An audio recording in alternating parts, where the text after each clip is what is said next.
Bonjour et bienvenue dans ce cours vidéo sur l'intégrale d'une fonction sur un intervalle quelconque.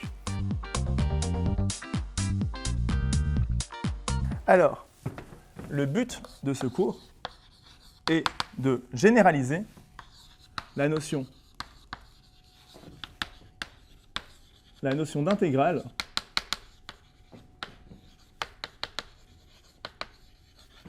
sur un segment à la notion d'intégrale sur un segment telle que on la connaît de la première année. D'ailleurs, je vous invite, si vous n'avez pas encore vu la vidéo de première année sur la chaîne Optimale, à la consulter sur les intégrales avant de regarder cette vidéo. Donc, à une fonction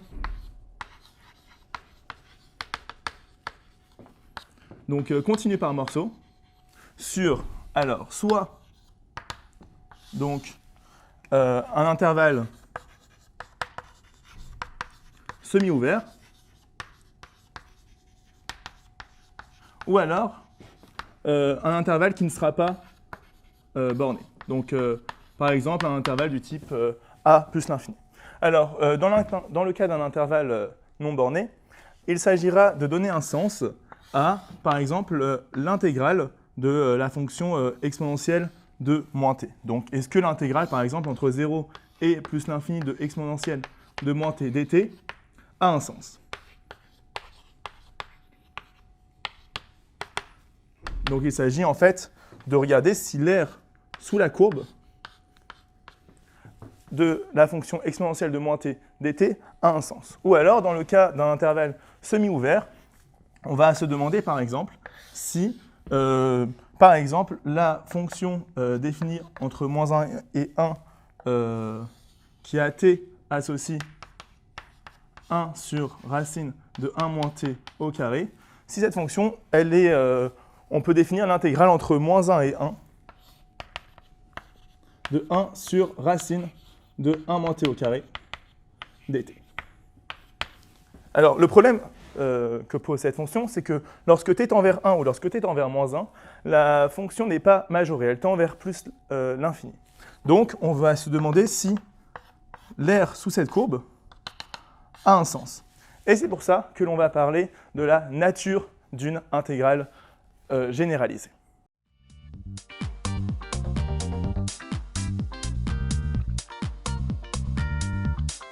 Alors, on va parler tout d'abord de la nature d'une intégrale impropre.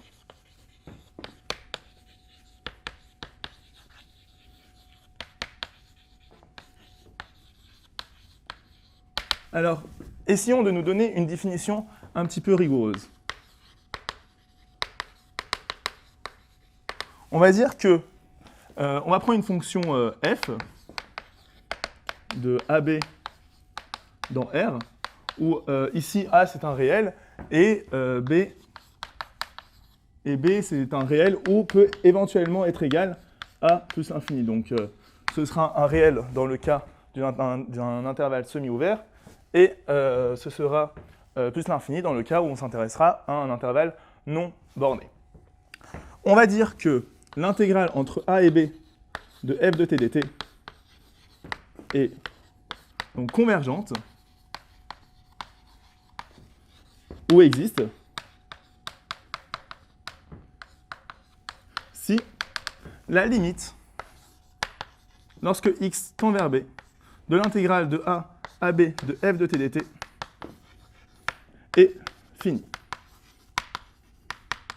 Dans ce cas, on va noter l'intégrale de a à b de f de t dt, la valeur de cette intégrale. Et sinon, donc dans le cas où cette limite n'est pas finie, on dit que l'intégrale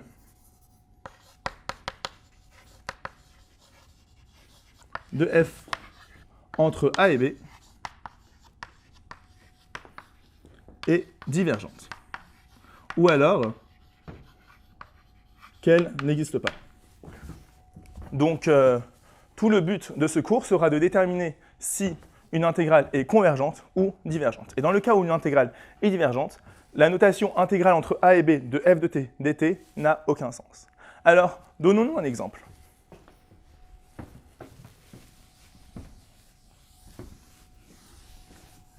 On va regarder si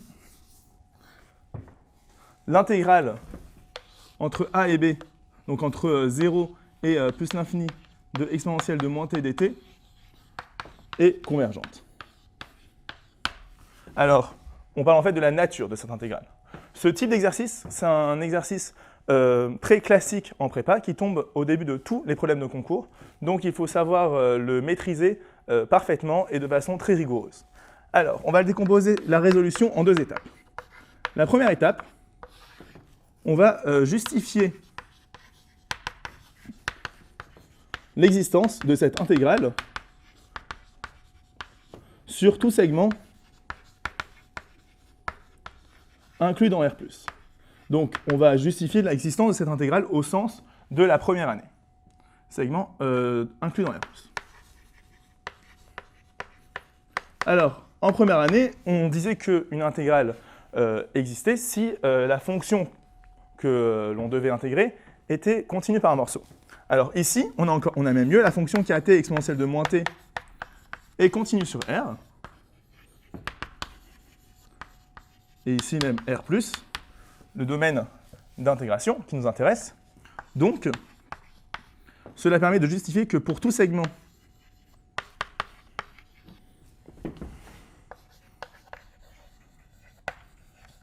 J inclus dans R+, l'intégrale sur J, donc pour tout segment, donc intervalle fermé, borné de E de moins t dt, est bien définie.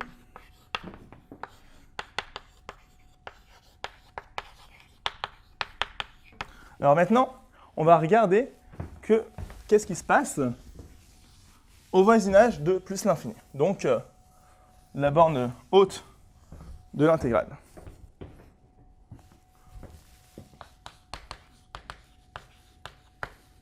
Donc on va faire l'étude au voisinage de plus l'infini. Alors, pour cela, la fonction que l'on doit intégrer, exponentielle de moins t, c'est une fonction simple dont on connaît une primitive. Donc ici, première fonction, c'est un cas facile. On va prendre un x dans R+, et on va regarder que vaut l'intégrale entre 0 et x de l'exponentielle de moins t dt. Alors, on va devoir prendre une primitive de la fonction exponentielle de moins t, qui est égale à moins exponentielle de moins t, que l'on prend entre 0 et x, qui est égale à moins exponentielle de moins x plus 1. Donc exponentielle de 0 qui vaut 1. Donc, qu'est-ce qu'on remarque? On remarque ici que la limite de 1 plus exponentielle de moins x, lorsque x tend vers plus l'infini, est égale à 1. Donc, la limite de l'intégrale entre 0 et x de l'exponentielle de moins t dt est égale à la limite de 1 plus exponentielle de moins x, c'est-à-dire 1. 1, c'est fini, ça appartient à R. Donc, l'intégrale entre 0 et l'infini de l'exponentielle de moins t dt est convergente. Et ici, on peut même donner la valeur de cette intégrale, étant donné qu'on a pu calculer une primitive de façon assez simple. Et vaut 1. Très bien. Alors, ici, il y avait un problème simplement dans la borne haute de l'intégrale. On va voir maintenant qu'est-ce qui se passe lorsque, aux deux bornes d'intégration, il y a un problème. La fonction n'est pas définie. Alors, dans ce cas-là, on va devoir trouver en fait un réel petit c, donc dans les bornes d'intégration, un réel petit c, tel que l'intégrale de a à c converge et l'intégrale de c à b converge. Alors, donnons-nous un exemple. Donc, dans le cas où il y a un problème aux deux bornes.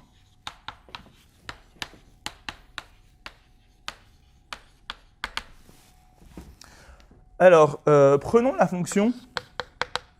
On va regarder si l'intégrale entre moins l'infini et plus l'infini de 1 sur 1 plus t au carré dt converge. Donc, déterminer la nature de cette intégrale, c'est déterminer si cette intégrale-là est convergente ou divergente. Alors ici, pareil, deux étapes. Première étape, donc on justifie, comme tout à l'heure, l'existence sur tout segment.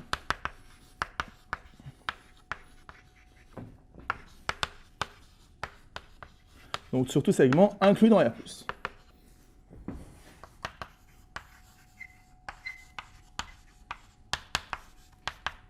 Alors, la fonction qui a t associe 1 sur 1 plus t au carré. Cette fonction-là, elle est continue sur R+.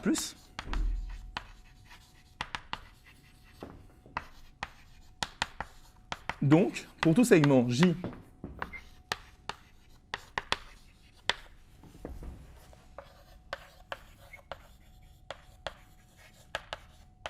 inclus dans R+,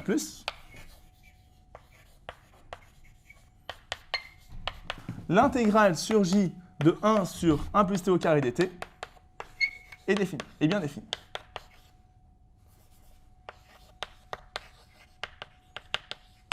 Ok, donc première étape. Maintenant, on va devoir étudier cette intégrale au voisinage de plus l'infini, donc comme tout à l'heure.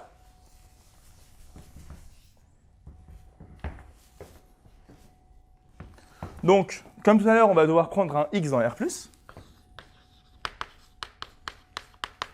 Alors, et ici, on va devoir regarder l'intégrale entre une borne et x de 1 sur 1 plus t au carré dt. Donc on doit choisir ici un petit c. Alors, on sait que la primitive de 1 sur 1 plus t au carré, c'est l'arctangente. Donc pour choisir le réel petit c, on va devoir faire un choix judicieux afin de simplifier un petit peu les calculs. On sait que l'arctangente de x s'annule en 0, donc on va prendre l'intégrale entre 0 et x de 1 sur 1 plus t au carré dt. Donc ça, c'est l'arctangente de t que l'on prend entre 0 et x, qui est égal à arctangente x moins arctangente de 0, qui est égal à arctangente x. Or, la limite de arctangente x, lorsque x tend vers plus l'infini, est égale à pi sur 2. Donc, comme pi sur 2, c'est fini, l'intégrale entre 0 et plus l'infini de 1 sur 1 plus t au carré dt est convergente. Et vaut en fait 1. En troisième étape, désormais, on doit faire l'étude au voisinage de moins l'infini.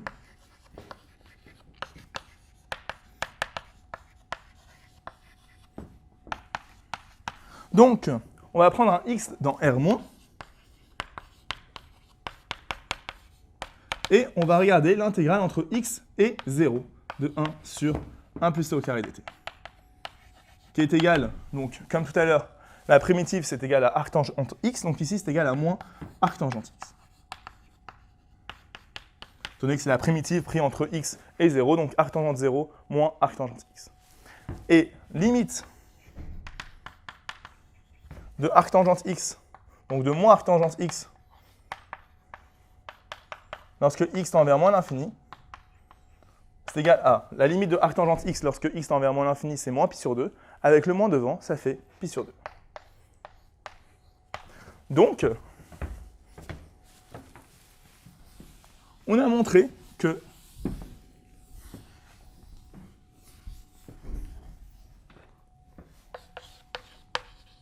l'intégrale entre moins l'infini et 0 de 1 sur 1 plus t au carré est convergente et vaut pi sur 2. Donc, conclusion.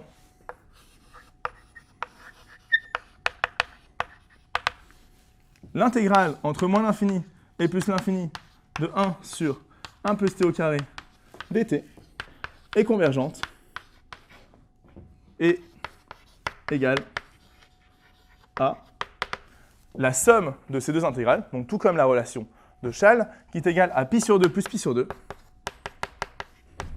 qui est égale à pi. Alors, on voit que la façon dont la fonction que l'on intègre va tendre vers 0 en plus l'infini, 1 sur 1 plus t au carré en plus l'infini, ça tend vers 0, ça va nous donner une bonne approximation pour savoir si l'intégrale converge ou pas. Donc, il y a un lien très fort entre la limite des fonctions en plus l'infini et la convergence, la nature de l'intégrale donc de la fonction entre petit a et plus l'infini. Cependant, il va falloir faire attention à plusieurs choses. Alors, on va regarder le lien avec les limites.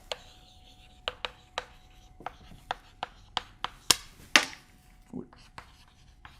lien avec les limites. On va se donner une fonction f de AB, donc de A plus l'infini dans R, qui continue par un morceau. Et on va regarder lorsque la fonction f, on va prendre une fonction f qui est positive. On va supposer que pour tout t dans A plus l'infini, f de t est positif. Alors, si la limite de f de t, lorsque t tend vers plus l'infini, c'est égal à L qui appartient à R, alors supposons, donc à R+, étant donné que la fonction f ici, elle est toujours positive, donc on va se donner une fonction f, mettons, une fonction de ce type-là, entre a et plus l'infini, qui est toujours positive, et qui tend, mettons, en décroissant vers une limite petit l. Si la limite de cette fonction-là, positive, est différente de 0, alors, à partir d'un certain moment, en fait, la fonction f sera au-dessus d'un petit rectangle qui sera de base L, de hauteur L et de base qui va tendre vers plus l'infini. Donc l'intégrale de la fonction, ici, ne pourra pas converger. En effet, l'intégrale de f sur AB, sur A plus l'infini, ici B égale A plus l'infini, est divergente. Pourquoi? Parce que même si L il est aussi petit que l'on le veuille, mettons que L vaille 0,1, okay, donc très petit, l'intégrale de la fonction f sera plus grande que l'aire de ce rectangle-là, qui sera de hauteur, mettons 0,1 et de base infinie, donc un rectangle d'aire infini, et donc l'intégrale de cette fonction-là divergera. Par contre, il ne faut pas conclure trop brutalement dans le cas où, donc premier point, deuxième point, si la limite de f de t, lorsque t tend vers plus l'infini, est égale à 0, donc dans le cas ici qui est la négation de ce cas-là, ça n'implique pas que l'intégrale entre a et plus l'infini de f de t dt converge. Donc ça n'implique pas. En effet, pour que la fonction f, l'intégrale entre a et plus l'infini de f de t dt converge, il faut que la fonction f tende suffisamment vite vers 0. Par exemple, la fonction de Riemann, donc très classique, l'intégrale entre 1 et plus l'infini de 1 sur t dt, cette intégrale-là diverge. En effet, si on prend un x dans R+, l'intégrale entre 1 et x de 1 sur t dt, c'est égal, donc une primitive de la fonction 1 sur t, c'est égal à ln de t, que l'on prend entre 1 et x. Donc c'est égal à ln de x moins ln de 1 qui est égal à 0. Et or, la limite de ln de x lorsque x tend vers plus l'infini est égale à plus l'infini. Donc, on a bien montré que l'intégrale de la fonction f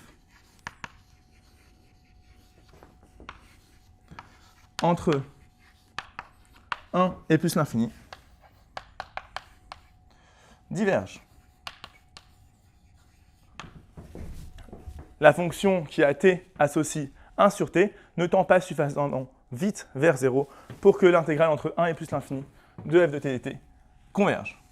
Alors, maintenant, on va regarder le cas d'une fonction qui ne tend pas vers 0 en plus l'infini, mais dont l'intégrale de cette fonction-là converge. Alors, on va prendre une fonction f telle que la limite, donc soit f, telle que la limite de f de t lorsque t tend vers plus l'infini est différente de 0, mais tel que l'intégrale entre 0 et plus l'infini de f de t dt converge. Donc il ne tend pas vers 0 et tel qu'il y aura des points où la fonction f tendra vers, prendra des valeurs très très grandes. Alors pour construire une telle fonction, on peut prendre par exemple une fonction f, donc pour tout n appartenant à n, la fonction f représentera des triangles. Donc f représente des triangles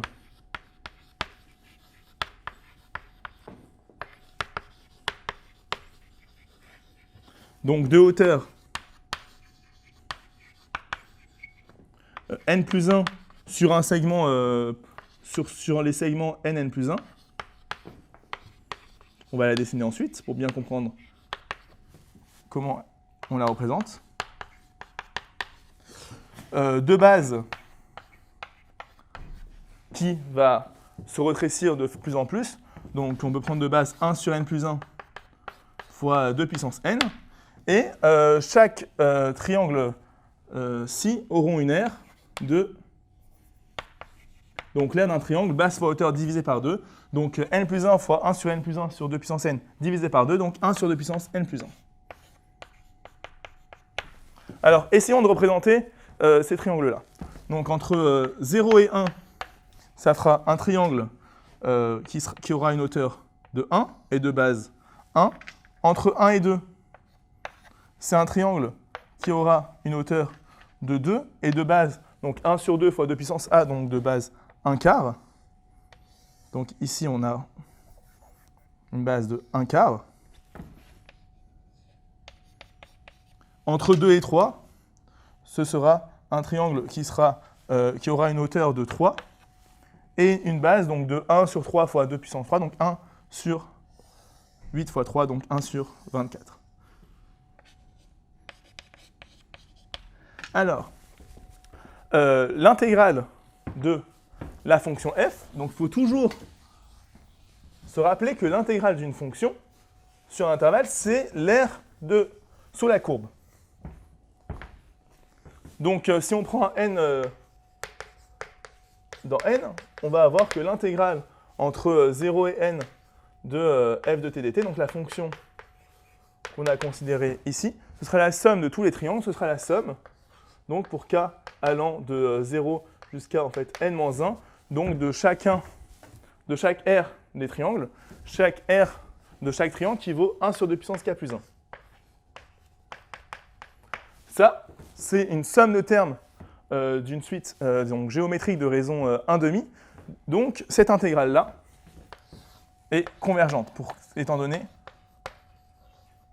que la raison ici est plus petite que 1. Bref, on a vu qu'il y avait un lien très fort entre la façon dont une fonction f tend vers 0, donc la fonction f se comporte, et la nature de l'intégrale. Et toutes les fonctions f ne sont pas très simples. On ne peut pas trouver une primitive simple de toutes les fonctions f. C'est pour ça que pour déterminer la nature d'une intégrale, on ne va pas s'amuser à chaque fois à essayer de trouver la primitive de la fonction f. On va plutôt comparer la fonction que l'on a avec des fonctions de référence, des fonctions dont on va connaître de plus nombreuses propriétés. Donc c'est pour ça que je vous invite donc dans une deuxième partie à étudier de façon plus précise les intégrales de référence et en particulier les intégrales de Riemann.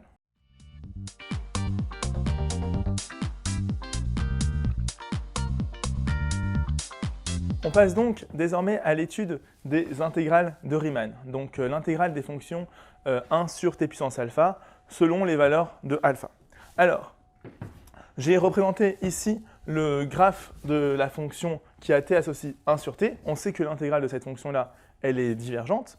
Entre 1 et plus l'infini, pour alpha strictement plus petit que 1, la fonction qui a t associe 1 sur t puissance alpha est au-dessus de la courbe de la fonction qui a t, de la courbe de la fonction qui a t associe 1 sur t.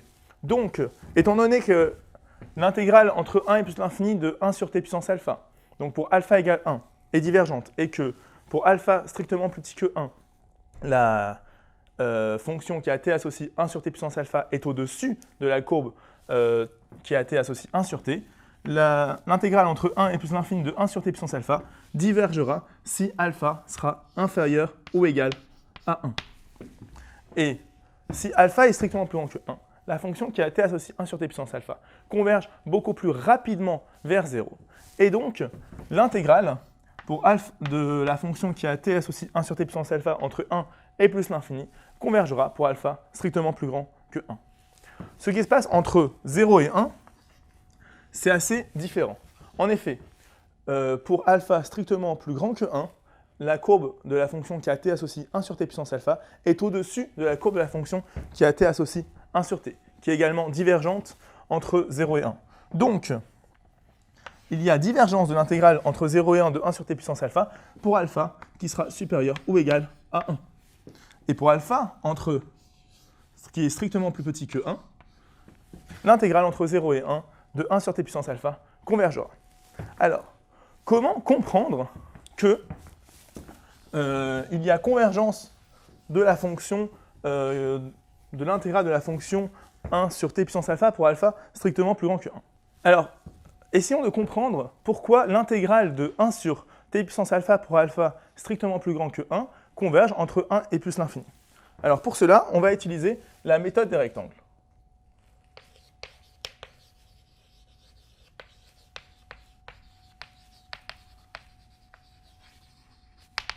Je vous dessine ici la courbe de la fonction 1 sur t au carré entre 1 et plus l'infini, donc c'est le domaine qui nous intéresse.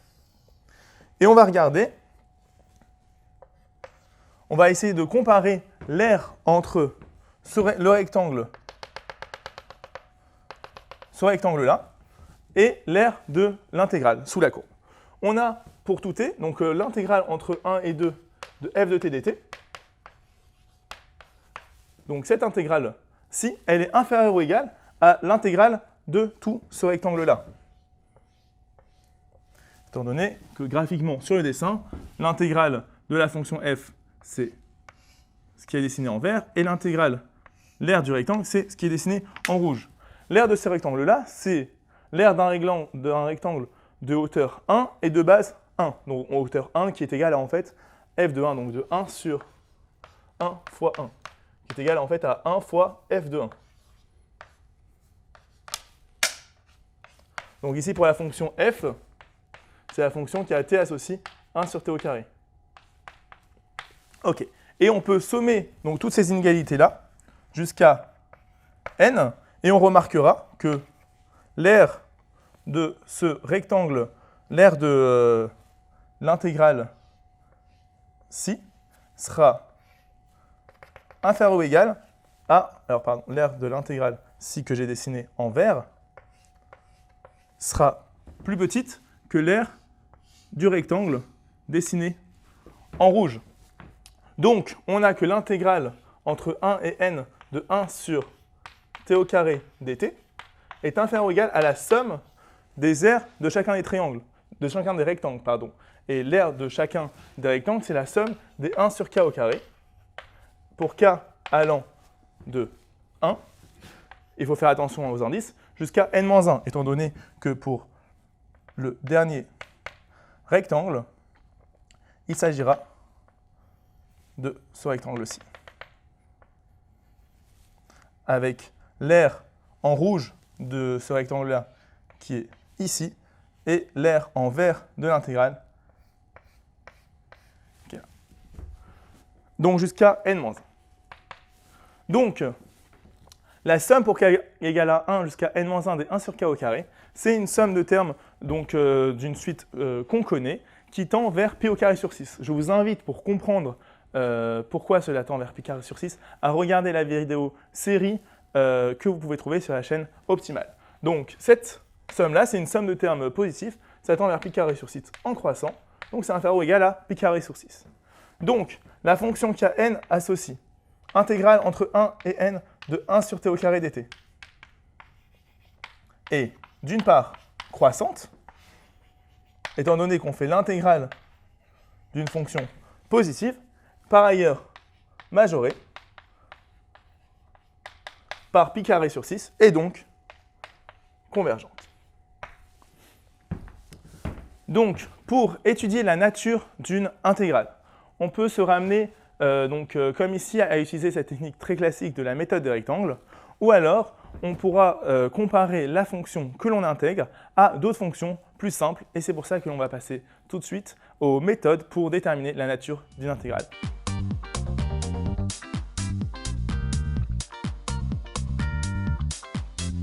Regardons alors quelles sont les méthodes pour déterminer la nature d'une intégrale. Alors, on connaît de nombreuses méthodes dans le cas des fonctions positives. Donc, tout comme l'étude des séries numériques, on connaît de nombreuses méthodes pour déterminer la nature d'une série. On étudie le terme général de la série dans le cas où la série est à terme positif. Pareil, pour déterminer la nature d'une intégrale donc sur un intervalle quelconque, on peut étudier le comportement de la fonction que l'on intègre dans le cas où la fonction est positive. Alors, on connaît de nombreux critères de négligeabilité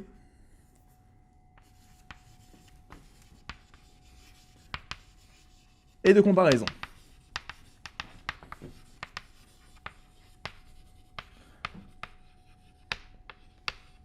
Alors, dans le cas où la fonction, on va prendre deux fonctions, g de AB dans R, où B peut être égal à un réel ou plus l'infini, qui seront continues par morceaux.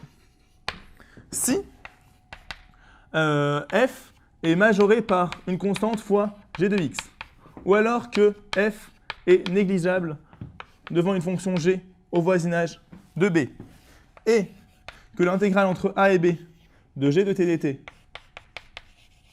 converge, alors l'intégrale entre a et b de f de t dt convergera également. Donc si on a une fonction compliquée et qui est positive et qu'on veut étudier, on veut savoir si l'intégrale de cette fonction-là entre a et b converge, on peut essayer de majorer la fonction que l'on intègre par une fonction plus simple, ou alors essayer de regarder, en faisant un développement limité, de voir si cette fonction-là n'est pas négligeable au voisinage de b, donc du réel ou de plus l'infini, par une fonction dont l'intégrale converge. Par ailleurs, on peut utiliser le critère des équivalents. Ce critère-là nous donne encore plus de renseignements. Donc si f est équivalente à une fonction g au voisinage de b, alors d'une part, l'intégrale entre a et b de f de t dt et l'intégrale entre a et b de g de t dt sont de même nature. Donc, s'il y en a une qui converge, l'autre convergera. S'il y en a une qui diverge, l'autre divergera. Et tout comme l'étude des séries, il y aura un argument plus fort. Donc, dans le cas de la convergence, ce sera les restes qui seront équivalents. C'est-à-dire que l'intégrale entre x et b de f de t dt sera équivalent donc, au voisinage de b à l'intégrale entre x et b de g de t dt. Et dans le cas divergent, l'intégrale entre a et x de f de t dt sera équivalent à l'intégrale entre a et x de g de t dt. Donc, retenez bien, dans le cas où les deux intégrales convergent, les restes sont équivalents. Dans le cas où les intégrales divergent, c'est les sommes partielles, c'est-à-dire l'intégrale entre a et x de f de t dt, qui est équivalent à l'intégrale entre ax de g de t dt. Alors, ces critères-là ne marchent simplement que pour des fonctions positives. Alors, que se passe-t-il si les fonctions ne sont pas positives?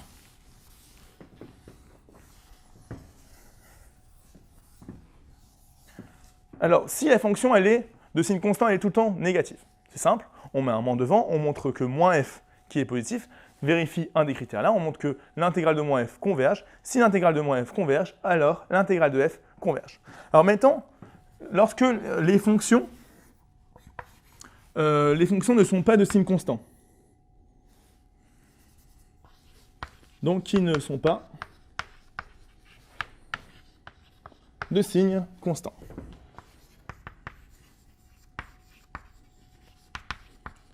Alors, dans ce cas-là, on ne peut pas appliquer à ces fonctions-là directement les critères qui marchent simplement pour les fonctions positives.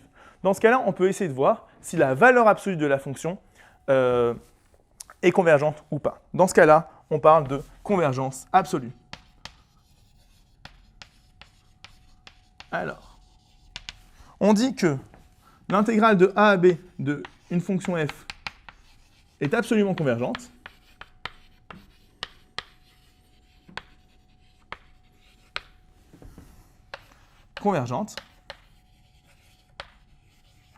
Si l'intégrale de a à b de la valeur absolue de la fonction est convergente.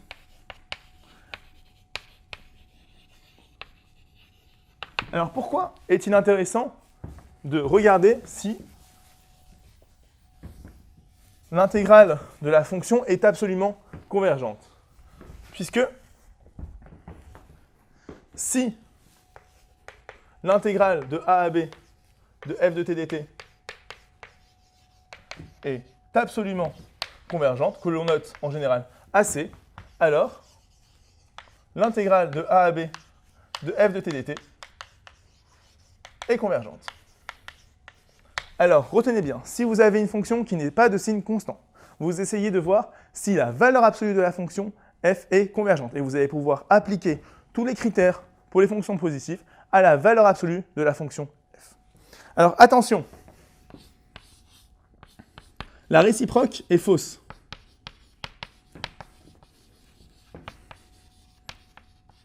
C'est pas parce que vous avez une fonction, l'intégrale d'une fonction qui est absolument convergente, que cette intégrale-là, qui est convergente, pardon, que l'intégrale de cette fonction-là est convergente. En effet, l'intégrale, par exemple, de Dirichlet, entre 0 et plus l'infini, de sinus t sur t, cette intégrale-là, elle est convergente. D'ailleurs, elle vaut pi sur 2. Vous pouvez le démontrer dans un exercice, c'est un exercice très classique, mais elle n'est pas absolument convergente. Alors, j'aimerais maintenant récapituler les diverses méthodes, le plan d'étude pour étudier la nature d'une intégrale. On vous donne l'intégrale d'une fonction. Vous voulez déterminer la nature de cette intégrale-là. Alors, premier point, si c'est une fonction facile, une fonction dont on connaît une primitive, vous pouvez prendre un x dans l'intervalle et essayer de déterminer une primitive de cette fonction-là et essayer de regarder si cette fonction-là, elle admet une limite lorsque x tend vers le réel petit b. Bon, si c'est une fonction compliquée, vous ne pouvez pas déterminer une primitive de cette fonction-là. Alors, dans ce cas-là, si c'est une fonction de référence, une fonction de Riemann, une fonction exponentielle, alors dans ce cas-là, vous pouvez essayer de dire si c'est une fonction de Riemann, dans le cas où alpha sera plus petit que 1 entre 0 et 1, ou dans le cas où alpha sera strictement plus grand que 1 entre 1 et plus l'infini, directement conclure que l'intégrale de cette fonction-là converge. Si on est dans le cas d'une fonction un peu plus compliquée, si elle est positive, alors dans ce cas-là, vous essayez de regarder un équivalent. Vous essayez de regarder si elle n'est pas majorée par une autre fonction plus simple. Si ce n'est pas négligeable devant une autre fonction encore plus simple. Et dans ce cas-là, vous essayez de conclure. Maintenant, si la fonction n'est pas positive, vous pouvez essayer de regarder si la fonction n'est pas absolument convergente. Si l'intégrale de la fonction f est absolument convergente, alors l'intégrale de la fonction f est convergente. Bon. Maintenant, si vous n'êtes dans aucun cas, alors dans ce cas-là, vous pouvez vous laisser guider par l'exercice. Parce que n'oubliez pas que l'étude de l'intégrale de la fonction, de déterminer la nature de l'intégrale de la fonction f revient à étudier la fonction qui a x associe l'intégrale entre a et x de f de t dt. Et donc vous avez toutes les notions, tous les outils pour montrer l'étude d'une fonction, l'étude de la convergence d'une fonction. Si vous avez n'importe quelle question, n'hésitez pas à nous envoyer un mail ou à nous contacter. Merci.